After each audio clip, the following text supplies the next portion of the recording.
The finale for season 3 was incredible. I mean, there was such a huge battle that took place. The Triceratons were there.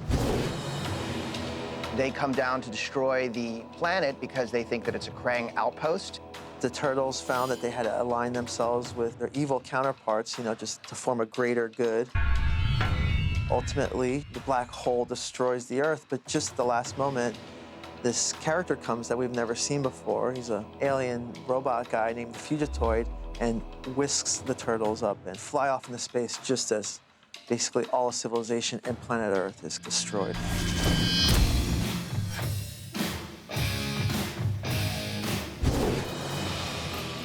The comic's actually relatively early on. The turtles get beamed into space. They go on space adventures.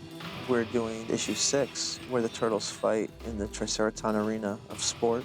Issue 5, like a shootout at the cantina. Can't we all just get along? No. You know, we're doing all that stuff. I just love the idea that, you know, the turtles are out of their environment and they're in this place that's just so foreign to them. I mean, they were living in like the sewers in New York. They couldn't travel around freely. They had to be confined to the shadows and the darkness. But now they're out in space. They can go to a space restaurant and blend in with other aliens. It's just a completely different dynamic. The cool thing about this show is to look at the property and to kind of expand upon it. We wanted to kind of emulate the comics and also put our own spin on it, you know, make it our own. Who are you anyway? My name is Professor Zayton Honeycutt. Fugitoid is one of those ubiquitous characters of the Turtle universe that when I see people try to redesign him, it kind of makes me cringe. So he's another one of these characters that I tried to be really respectful to what was done in the past. Fugitoid in the comic is this alien scientist whose consciousness was put into this robot body. So basically, our version is a little bit different. He's this, brilliant alien inventor who was creating, weapons and all kinds of high-tech devices. The Triceratons approached him to build this black hole generator. The Fugitoid refused, so the Triceratons blasted him apart, and one of his robot assistants basically took the professor's brain and transferred it into a robot body. And I think the best thing about Fugitoid is who we ultimately went with in casting his voice, which is David Tennant. Ah! Calm down, Raphael. Now, please, I've got a ship to fly while you all stand about gawking. Hold on to something! Oh, too late for that. Apologies. Fugitoid ship has many weapons and defenses. It's got force fields, it's got lasers, but it's not really built for combat or speed even. It's really just a scientific vessel that's meant for exploring the universe and discovering, all the wonders of the cosmos. The design of the ship is very much taken from the design of Fugitoid, actually. You'll see details throughout the ship, whether it's, bigger shapes and contouring of the overall. The lighting that's on the ship will match, the lights that are in Fugitoid's eyes. So it's all very much an extension of him. Could you assist me on damage assessment, my friends? I've plenty of spacesuits to wear. Spacesuits?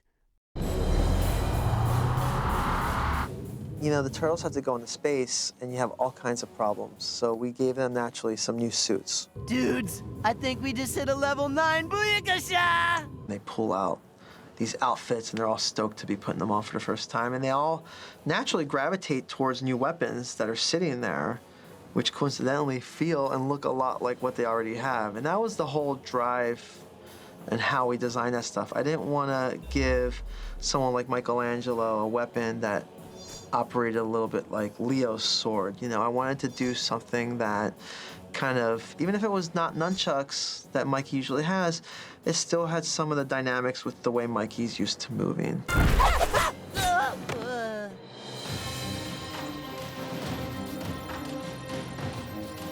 Oh man, there's so many awesome, exciting worlds that the Turtles and Fugitoid go to.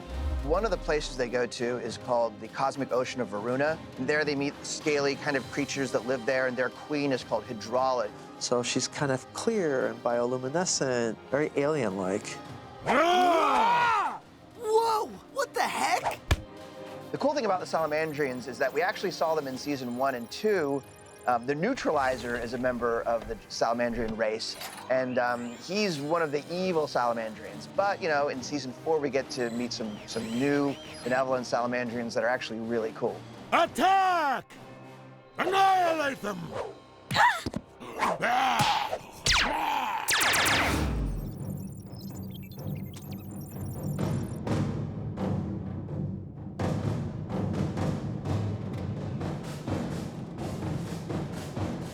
The Turtles are meeting some of the most villainous villains that they've ever met. Practically everybody they meet in space wants to eat them. We've got, you know, Lord Dreg. He's an awesome, epic villain. I am Lord Brinigath Dreg. Could you hang on a second? I just got a phone call here from someone named I Don't Give a Flying! The Triceratons were one of those things that came out of the later runs of Mirage Comic that I thought were still great.